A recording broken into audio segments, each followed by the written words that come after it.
Hello दोस्तों, नमस्कार। आज हम बताने वाले हैं कक्षा 10वीं के जितने भी बोर्ड पेपर 2026 के लिए जितने भी महत्वपूर्ण प्रश्न हैं, चाहे वो बेसिक वाले स्टूडेंट हों या स्टैंडर्ड मैथ वाले स्टूडेंट हों, उन सभी के लिए जो महत्वपूर्ण प्रश्न हैं उनके बारे में आज हम चर्चा करेंगे। और मैं आपको ये भी बताने वाला हूं कि कौन सी एक्सरसाइज में कौन से प्रश्न आपको पढ़ के जाना है और किस प्रकार से इससे प्रश्न बनने की संभावना है। आइए सबसे पहले हम अध्याय 1 देखते हैं, वास्तविक संख्या। इसमें हम देखेंगे कि कैसे प्रश्न बन सकते हैं और किस प्रकार से बन सकते हैं। तो सबसे पहले मैं बताना चाहता हूं कि इसमें से जो भी प्रश्न बनेंगे, सबसे पहले आप इसमें क्या करना क्या है कि अधिकतर 2 या 3 मार्क्स के इस पार्ट से प्रश्न आएंगे। तो दो इसमें से या तो 2 नंबर का आएगा, तो 2 नंबर का आएगा। तो इसमें जो पहला प्रश्न है बहुत ही महत्वपूर्ण है, आधारभूत की अंकगणितीय आधारभूत प्रमेय।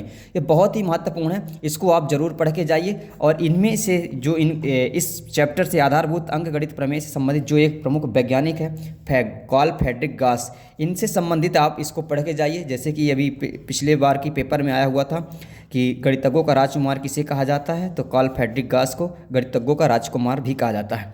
इसके अलावा इसमें से जो भी पढ़ने वाले हैं तो इसमें ये आ सकता है। और आइए इसके बाद इसमें से आपको करना क्या है कि अगर इसमें से 2 मार्क्स का प्रश्न आता है तो इसमें से आप ध्यान रखिए कि अभाज्य गुणनखंड जरूर आएगा, एक अभाज्य गुणनखंड इसमें से आएगा। और ये भी प्रश्न आप देख सकते हैं कि ये 4 की पावर n है, इसमें बताना है कि इसमें जीरो कब ये इसकी हम अगर पावर करते हैं 4 की तो इसमें जीरो समाप्त होगा कि नहीं होगा।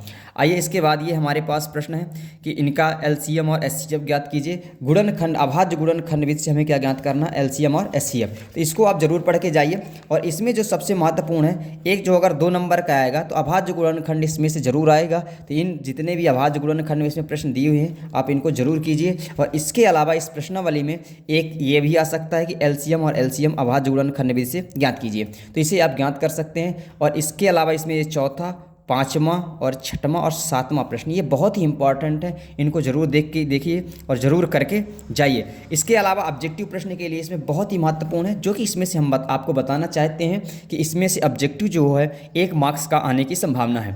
आइए इसमें हम देखते हैं कि जैसे ये हमारे पास √2, √3 ऐसी ये संख्याएँ लिखी हैं, √5, पाई, ये सभी कैसी संख्याएँ हैं, अपरिमेय संख्या हैं। तो इनको आप जरूर देख के जाइए। इसमें से कोई ना कोई एक ऑब्जेक्टिव पूछ सकता है कि ये दी गई संख्याएँ परिमेय संख्या हैं या अपरिमेय संख्या है। इसके अलावा अगर 3 मार्क्स का अगर यहाँ से प्रश्न बनता है तो इनमें से ये प्रश्न आप जरूर के जाइए कि √3 को सिद्ध कीजिए कि ये अपरिमेय संख्या है। ये इनको जरूर पढ़िए। और एक इसमें से ये आ सकता है कि ये उदाहरण नंबर 7, ये बहुत ही महत्वपूर्ण प्रश्न है, 3 √2 एक अपरिमेय संख्या है, इसको जरूर पढ़ के जाइए। अब ये प्रश्न कब आ सकते हैं, जब इस पार्ट से 3 मार्क्स का आएंगे। जैसे जो स्टैंडर्ड मैथ है उसमें हो सकता है कि इस पार्ट से 3 मार्क्स का क्वेश्चन आए, तो इससे इस तरह से इसमें से ये क्वेश्चन पूछ सकते हैं। अन्यथा अगर 2 मार्क्स का आता है तो 2 मार्क्स के लिए ये प्रश्नावली 1.1 बहुत ही अच्छी है कि आप 1.1 को अच्छे से लगा के जाइए, तो इसमें से ये बन जाएगा। इसके बाद हम आते हैं अध्याय 2 के लिए। अध्याय 2 में आपको बहुपद की घात जरूर पढ़ के जाना है कि बहुपद की घात क्या होती है। अब इसमें भी पढ़ के जाना कि रैखिक बहुपद क्या होते हैं, द्विघात बहुपद क्या होते हैं, त्रिघात बहुपद क्या होते हैं। ये प्रश्न ऑब्जेक्टिव के लिए हैं। अब ये भी पढ़ के जाना है कि द्विघात बहुपद का ग्राफ कैसे बनता है, त्रिघात बहुपद का, रैखिक बहुपद का ग्राफ कैसे बनता है और इसके शून्य कितने होते हैं। आइए इसके बाद हम देखते हैं, जैसे इसमें से ये पढ़ के जरूर जाइए, ये बहुपद का द्विघात रैखिक बहुपद का शून्यक है, इसको आप जरूर देख लीजिएगा। और इसमें से एक वर्ड ये जरूर देखिए कि जो इस द्विघात इसका ग्राफ बनता है वो कैसे बनता है, द्विघात बहुपद का परवलय बनता है। अब आइए इसमें से हम देखते हैं कुछ हमारे पास ये ग्राफ है, इस ग्राफ को जरूर देखिए। अगर इस ग्राफ से 2 नंबर का आएगा, 2 नंबर का नहीं आता तो एक नंबर का जरूर आता है कि इसमें कितने शून्यक हैं। और इसके अलावा इसमें से हम देखेंगे कि ये जो हमारे यहाँ से 2 नंबर का आने वाला है, तो जो महत्वपूर्ण प्रश्न है ये उदाहरण नंबर 3, ये बहुत ही महत्वपूर्ण है, इसे ज़रूर देखिए और इसको ज़रूर लगा के जाइए। इसके अलावा हम आपको बताना चाहते हैं कि इसमें से जो प्रश्न है 2.2 में ये चौथा नंबर प्रश्न, 5वां नंबर प्रश्न और इसके अलावा पहला नंबर प्रश्न बहुत ही इंपॉर्टेंट है। इसके अलावा इसमें पहला नंबर और ये 5वां नंबर प्रश्न बहुत ही इंपॉर्टेंट है। तो ये जो मैं बता रहा हूँ इनको ज़रूर पढ़ के जाइए, पहला नंबर, 5वां नंबर और 6वां नंबर, इनको ज़रूर पढ़िए। इसके बाद हम आते हैं अध्याय 3 में। अध्याय 3 के जो बहुत ही महत्वपूर्ण प्रश्न है, तो अध्याय 3 में आप ये 3 चीज़ें इनको जरूर पढ़ के जाइए कि अगर रेखाएँ प्रतिच्छेद करती हैं तो जो समीकरण युग्म होगा वो कैसा होगा, अवरोधी होगा। और रेखाएं समांतर हैं तो जो समीकरण का हल होगा कोई नहीं होगा और असंगत समीकरण होगा। इसमें आप जरूर पढ़ के जाइए इसको। और इसका हल कैसे होगा, अद्वितीय होगा। और यदि रेखाएं हमारी कैसी होती हैं, संपाती होती हैं, तो रेखाएं अगर हमारी संपाती हैं तो समीकरण के युग्म कैसे होंगे, अपरिमित रूप से अनेक हल होंगे। और जो समीकरण युग्म होगा आश्रित होता है। ये 3 वर्ड इसमें से पढ़ के जाना है और ये जरूर आते हैं। इसके लिए कंडीशन है, इसके लिए पहली कंडीशन है कि अगर रेखाएं प्रतिच्छेद कब हो सकती हैं, a1/a2 बराबर नहीं है b1/b2। रेखाएं संपाती कब हो सकती हैं, a1/a2 बराबर b1/b2 बराबर c1/c2। इसके लिए रेखाएं संपाती हो सकती हैं। समांतर रेखाएं वो होती हैं जो a1/a2 बराबर होता है b1/b2 के और बराबर नहीं होता c1/c2 को। अगर ऐसी कंडीशन हो तो रेखाएं संपाती होती हैं और जो इनके हल होते हैं कोई भी हल नहीं होता। और जो इसका समीकरण हल होता है वो असंगत हल होता है। आइए इसके बारे में हम चर्चा करते हैं। जो 3.1 का दूसरा प्रश्न है, इसमें आपको बताना है कि रेखाएं संपाती और समांतर या प्रतिच्छेदी कैसी हो सकती है। ये 2 नंबर के लिए बहुत ही महत्वपूर्ण है। 2 नंबर का जो आपको प्रश्न आने वाला है या तो ये पूछ देगा कि रेखाएं कैसी हैं, या तो इसी का उदाहरण प्रश्न क्रमांक 3 पूछ सकता है कि इनका जो हल होगा संगत या असंगत होगा। तो ये 3.1 में केवल और केवल हमें 2 प्रश्न पढ़ के जाना है। एक उदाहरण प्रश्न क्रमांक 3 के सभी प्रश्न करके जाना है और एक प्रश्न क्रमांक 2 केवल 2 ही पढ़ना है। इसके अलावा इसमें कोई पढ़ने की ज़रूरत नहीं है। आइए हम देखते हैं प्रश्न अध्याय 3.2 में। अध्याय 3.2 के सभी प्रश्न लगा के जाइए, क्योंकि ये ऐसे प्रश्न 2 मार्क्स में भी आते हैं और 4 मार्क्स में आते हैं। तो इनको हमें सबसे जो ज़्यादा महत्वपूर्ण है ये पहला नंबर है। इसके अलावा हमारे पास ये 5वां नंबर है और ये 4था नंबर है। और जो 4 नंबर के जो मार्क्स 4 नंबर में जो प्रश्न आता है वो बहुत ही महत्वपूर्ण है। इसमें से हम कह सकते हैं कि पहला है, दूसरा है और इसके अलावा हम ये कह सकते हैं कि तीसरे नंबर ये बहुत ही महत्वपूर्ण है। इनको जरूर पढ़ के जाइए। और ये इसका जो दूसरा बहुत ही महत्वपूर्ण है, इसको आप जरूर पढ़िए। इसके बाद हम आते हैं और आपको क्या करना है, इसमें से कोई भी एक विधि सीखना है, विलोपन या प्रतिस्थापन विधि। अगर आपके सवाल में लिखा जाता है कि इसको प्रतिस्थापन विधि से सॉल्व कीजिए तभी आप कर सकते हैं, नहीं तो जो आपकी मर्जी पड़े, जिस विधि से आपको लगे कि हम सॉल्व कर पाएंगे उस विधि से आप सॉल्व कर सकते हैं। आइए इसके बाद हम देखते हैं प्रश्नावली 3.3 में। तो इसमें से जो प्रश्न है आप इसको ज़रूर पढ़ के जाइए। ये दूसरे का पहला नंबर बहुत ही महत्वपूर्ण प्रश्न है। और इसके अलावा हमारे पास दूसरे का तीसरा, इसको ज़रूर पढ़ के जाइएगा। और इनमें से आप जो भी विलोपन विधि है उसमें से लगा सकते हैं और देख सकते हैं, क्योंकि आप जानते हैं कि 4 नंबर का जो प्रश्न इसमें से आएगा तो वो यहीं से कहीं ना कहीं से आएगा। इसके बाद अध्याय 2 पर हम 4 पर आते हैं। आइए अध्याय 4 पर हम थोड़ा सा बात करते हैं। अध्याय 4 में तो सबसे पहले आपको ये प्रश्न पढ़ के जाना है कि ax² + bx का जो मानक रूप है वो कैसा है, तो ये जरूर पढ़ के जाइए। और यहाँ आपको ये भी बताना कि abc कैसी संख्याएं हैं, वास्तविक संख्याएं हैं। आइए इसके अलावा हम थोड़ा सा चर्चा करते हैं। इसमें कुछ ये तथ्य दिए हुए हैं, इन तथ्यों को आप जरूर पढ़ के जाइएगा, क्योंकि ये जैसे श्रीधराचार्य सूत्र ने किसने प्रतिपादित किया था, कब प्रतिपादित किया था, इनका कार्यकाल कब से कब था, ब्रह्मगुप्त जी थे उनका कार्यकाल कब से कब तक था, इसको जरूर पढ़ के जाइए। और यूनानी गणितज्ञ यूक्लिड ने सबसे पहले ज्यामिति विधि का विकास किया था।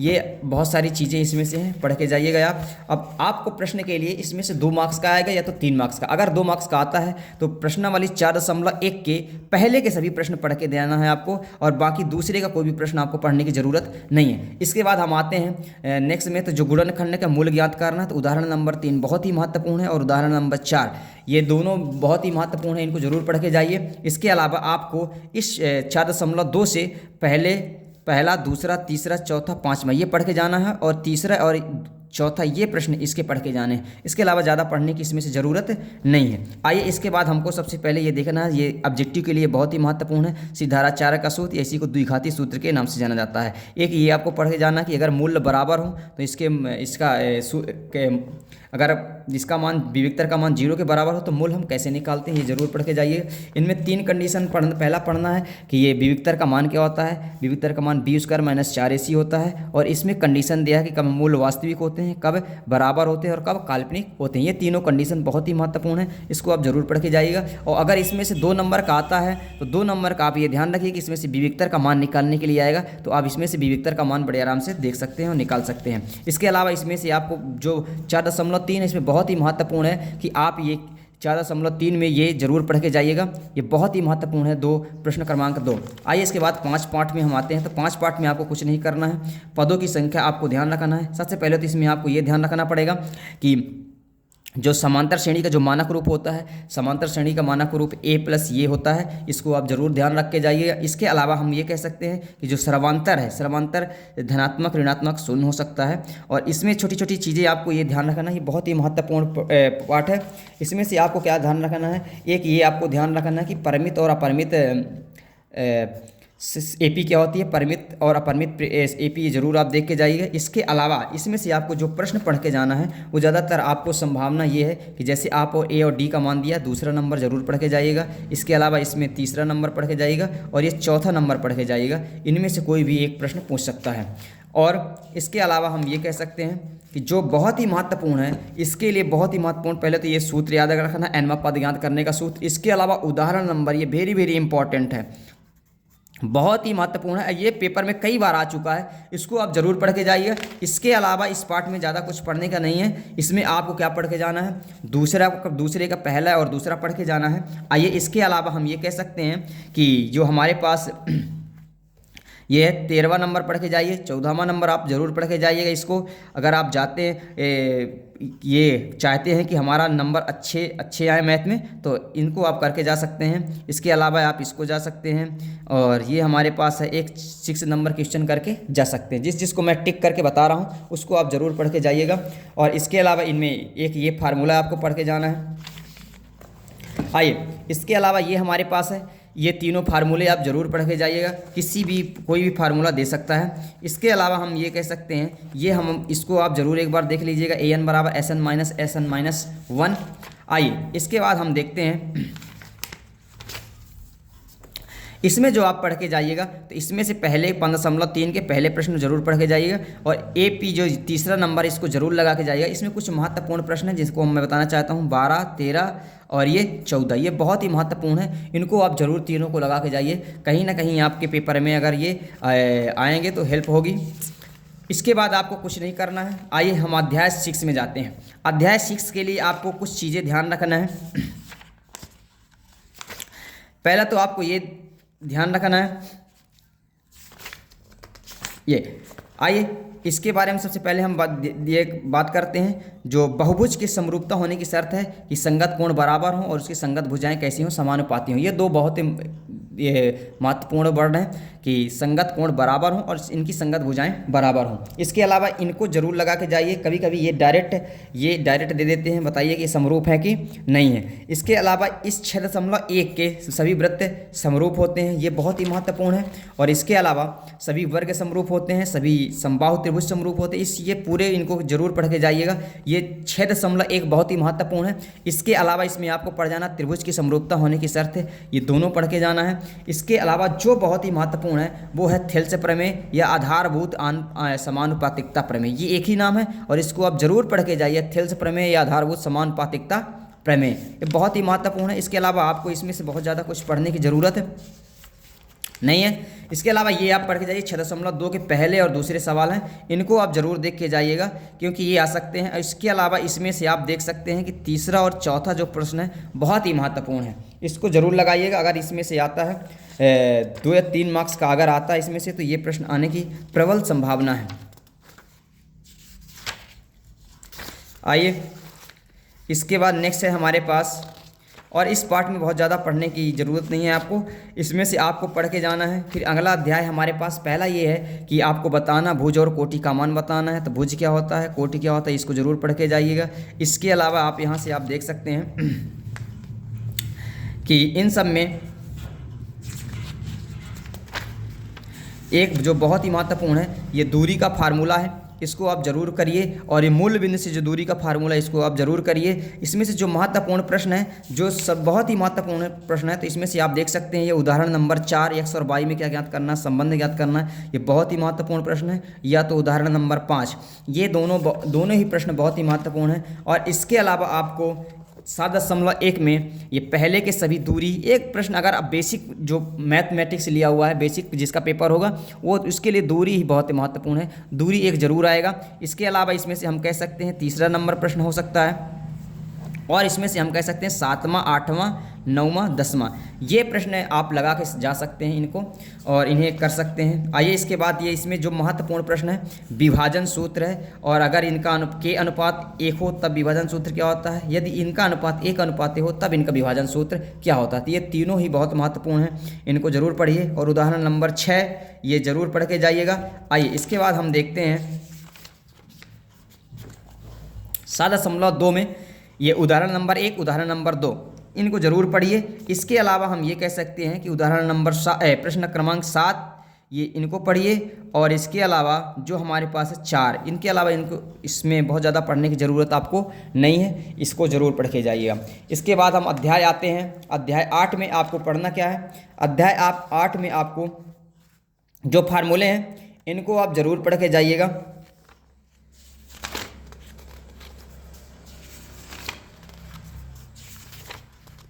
ये इनमें से आपको जो प्रश्न पढ़ना है, एक ये प्रश्न बहुत ही महत्वपूर्ण है। इस साल ये प्रबल संभावना है कि उदाहरण नंबर जो 1 है ये आने की इसकी बहुत ही बड़ी संभावना है, तो इसको आप ज़रूर पढ़िए। इसके अलावा इसमें से आपको बहुत ज़्यादा कुछ पढ़ने की ज़रूरत नहीं है, ज़्यादातर ये पढ़ने की ज़रूरत है अगर इसमें से आपको तो 3रा नंबर पढ़ के जाइए, 4था नंबर पढ़ के जाइए और 5वां नंबर पढ़ के जाइएगा।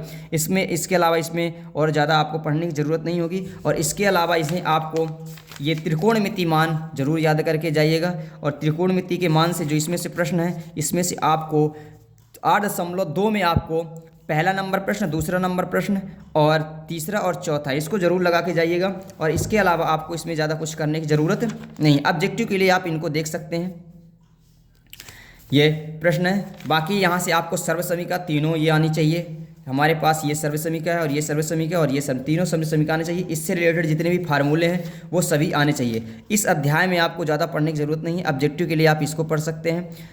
और इसमें अगर आपको पढ़ना है तो एक ये प्रश्न हो सकता है और एक ये प्रश्न हो सकता है जो 2 मार्क्स के आने की इनकी प्रबल संभावना। इसके अलावा हम ये कह सकते हैं कि ये वाला जो प्रश्न है हमारे पास, इसको आप पढ़ के जा सकते हैं।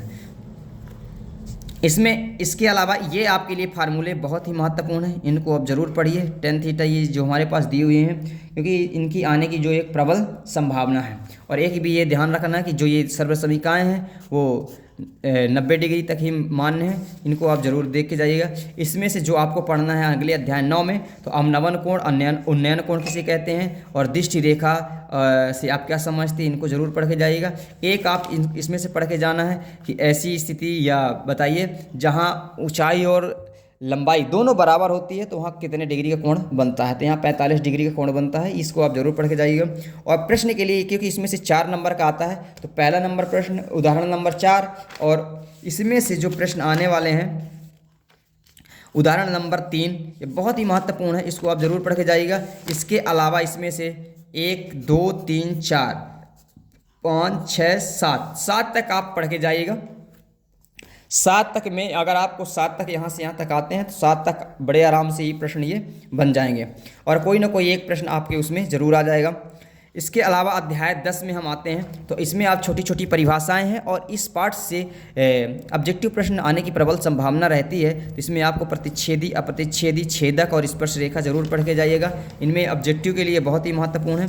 और आपको इसमें ये भी ध्यान रखना कि 10.1 कि सभी प्रश्न पढ़ के जाना है, ये ऑब्जेक्टिव के लिए बहुत ही महत्वपूर्ण है। और इसके अलावा इसमें 4 और तीसरा प्रश्न ये जरूर पढ़ के जाइएगा। इसमें जो एक प्रमेय है 10.1 ये प्रमेय इस साल प्रबल संभावना है कि ये आएगी। और इसमें इसके अलावा ये 10.2 जो प्रमेय है ये बहुत ही महत्वपूर्ण है, इसको आप जरूर पढ़ के जाइए। और इसमें ज़्यादा बहुत कुछ खास है नहीं।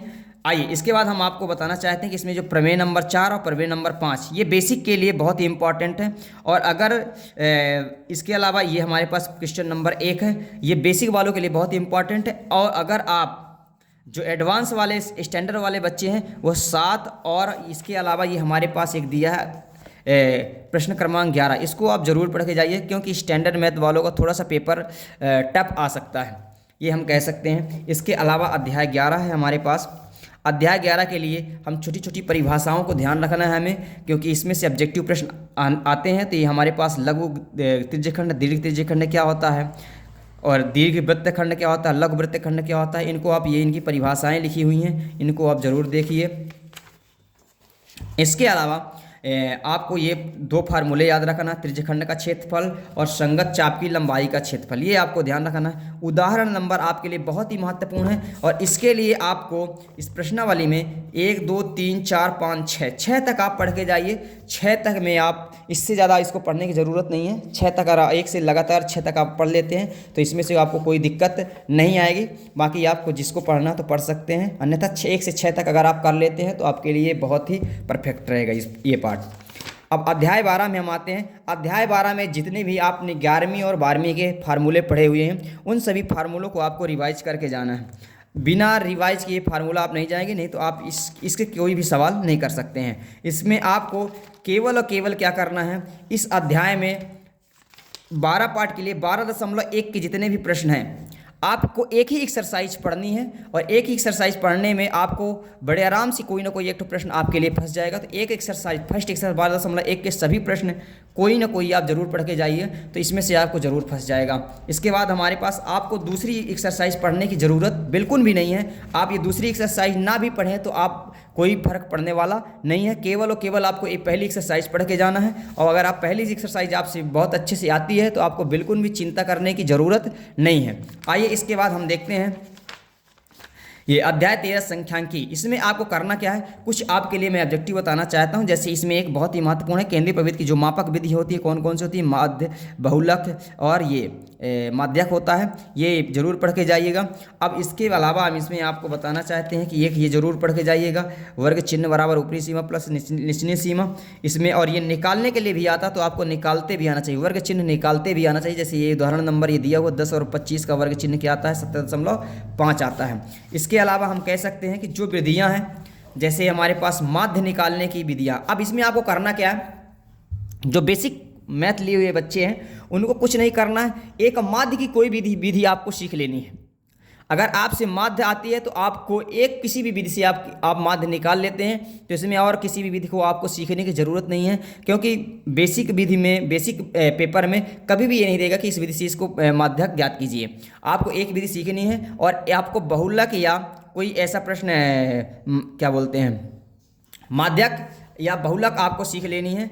अब स्टैंडर्ड वाले जो मैथ हैं वो उनको सभी से क्या करना पड़ेगा, एक पग विचलन विधि का जो फार्मूला होता है, एक कल्पित माध्य का जो फार्मूला होता है, उनको आप जरूर सीखिए। कल्पित माध्य का जो हमारे पास फार्मूला है ये दिया हुआ है, इसको आप जरूर सीखिए। इसके अलावा पग विचलन का जो फार्मूला है हमारे पास, वो ये हमारे पास पग विचलन का फार्मूला दिया हुआ है, इसको आप जरूर सीखिए। और स्टैंडर्ड मैथ वाले क्या करेंगे कि माध्य से कोई तीनों विधियों को आप एक सीख सकते हैं और एक आप बहुलक सीख सकते हैं। अगर आपसे बहुलक आता है या माध्यिका आता है तो आपको माध्य सीखने की करने की कोई ज़रूरत नहीं है, या आपसे बहुलक कोई दो विधि आनी चाहिए, या तो आपसे माध्यक आना चाहिए और बहुलक आना चाहिए, या तो बहुलक का माध्यिका आना चाहिए।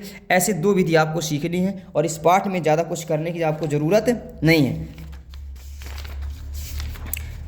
और इनमें से आपको ये जो प्रश्न है जैसे माध्य बहुलक का है, इसमें आपको पता होना चाहिए कि L निम्न वर्ग निम्न सीमा है, H वर्ग अंतराल है, F बहुलक वर्ग की बात है, ये सभी आना चाहिए कि इसमें हम इसको क्या बोलते हैं। और इसी तरह से माध्य में भी माध्यिका में भी आपको पता होना चाहिए। एक इसमें से जो बहुत महत्वपूर्ण है माध्यिका निकालने के लिए, यदि संख्या विषम हो तब हम कैसे निकालते हैं, और यदि संख्या सम हो तो हम उसका औसत माध्य कैसे निकालते हैं, ये बहुत ही महत्वपूर्ण है। इसके अलावा इसमें ये आपको इस फार्मूले में क्या करना है, आपको इस फार्मूले में ये आपको पता होना चाहिए कि L क्या है, N/2 क्या है, CF क्या है, F क्या है और H क्या है। ये इनके बारे में सभी चीज़ें पता होना चाहिए कि ये चीज़ें क्या होती हैं। आइए नेक्स्ट हम क्या करते हैं, एक जो ये संबंध है बहुलक माध्य और माध्यक में, तो ये आपको पता होना चाहिए कि 3 माध्यक बराबर बहुलक प्लस 2 माध्य होता है। और इसके अलावा इसमें आपको कुछ करने की ज़रूरत नहीं है। मैं फिर से इस पार्ट में बताना चाहता हूँ कि अगर आपसे बहुलक या माध्यक आता है तो आपको माध्य करने की ज़रूरत नहीं है।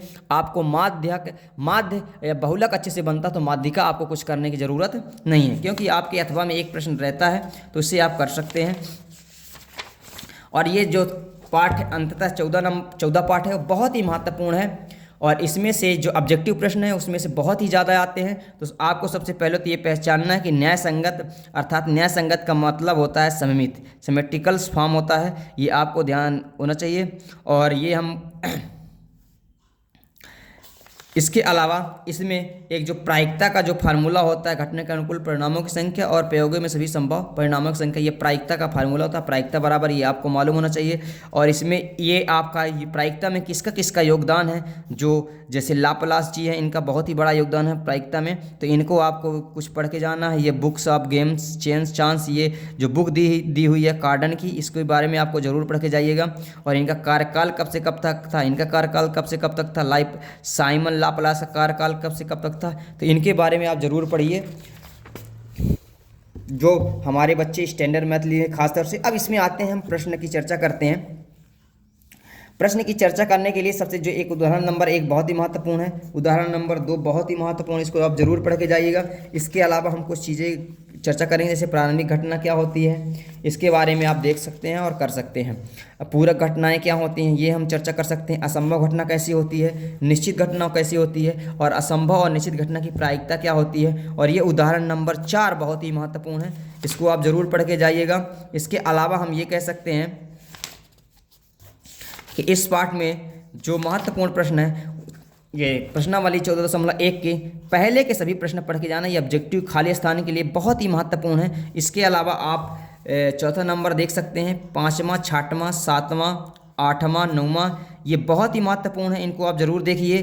9वां के बाद हमारे पास एक ये हम 10वां भी कह सकते हैं, इनको ज़रूर पढ़ के जाइएगा। और इसमें से जो महत्वपूर्ण है वो 13 नंबर और 14 नंबर प्रश्न है। इसके अलावा आपको पढ़ के जाना है ये जो हमारे पास है, ये प्रश्न क्रमांक 24, ये पढ़ के जाइए। इतने में अगर आप पढ़ के जाते हैं तो आपका, मैं आपको ये बताना चाहता हूँ कि 100 में 100 है, इससे बाहर कोई भी प्रश्न नहीं बन सकता है। तो इस वीडियो को ज़्यादा से ज़्यादा शेयर भी कर दीजिए, ताकि जो भी आपके भाई बंधु हैं उनको ये पता चल जाए कि कहाँ से हमको क्या, क्योंकि अब टाइम बहुत ही कम बचा हुआ है। आपको ये पता होना चाहिए कि हमको कहाँ से और कौन सी चीज़ें पढ़नी है, तभी आप अच्छे स्कोर कर पाएंगे, अन्यथा नहीं कर पाएंगे। धन्यवाद।